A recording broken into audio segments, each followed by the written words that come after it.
মিষ্টির বাড়ি কি দিন দিন দ্বিত হয়ে উঠছে? ভারতের বাজারে এখন চিনির দাম হু হু করে বাড়ছে। পরিস্থিতি সামলাতে সরকার এখন বিদেশ থেকে ডিউটি ফ্রি শুল্কমুক্ত চিনি আমদানি কথা ভাবছে। কিন্তু কেন হলো এমন? বিশ্বের অন্যতম বড় চিনি উৎপাদনকারী দেশ হয়েও ভারতের দশা কেন হলো? প্রথমত, আবহাওয়ার খামখেয়ালিপনার কারণে আখের উৎপাদন কমছে। দ্বিতীয়ত, ভারত সরকার পেট্রোলে 20% ইথানল মেশানোর যে লক্ষ্যমাত্রা নিয়েছে এবং এই ইথানল তৈরিতে প্রচুর পরিমাণে আখের রসের প্রয়োজন হয়। এবার আসি আসল জিওপলিটিক্সে।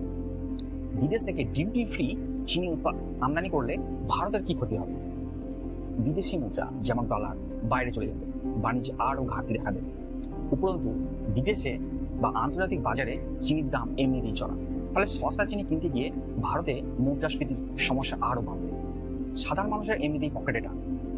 এই চিনি দাম যত বাড়বে, শুধু চা বিস্কুট নয়, শুধু চা মিষ্টি নয়, বিভিন্ন ধরনের বিস্কুট, বিভিন্ন ধরনের কোল্ড ড্রিঙ্কস এবং বিভিন্ন প্রসেসড ফুডের দাম আরও এক ধাক্কায় বেড়ে যাবে। সরকার এই ইথানল নীতি সামলে চিনির দাম কমানোর ভারসাম্য কি রাখতে পারবে?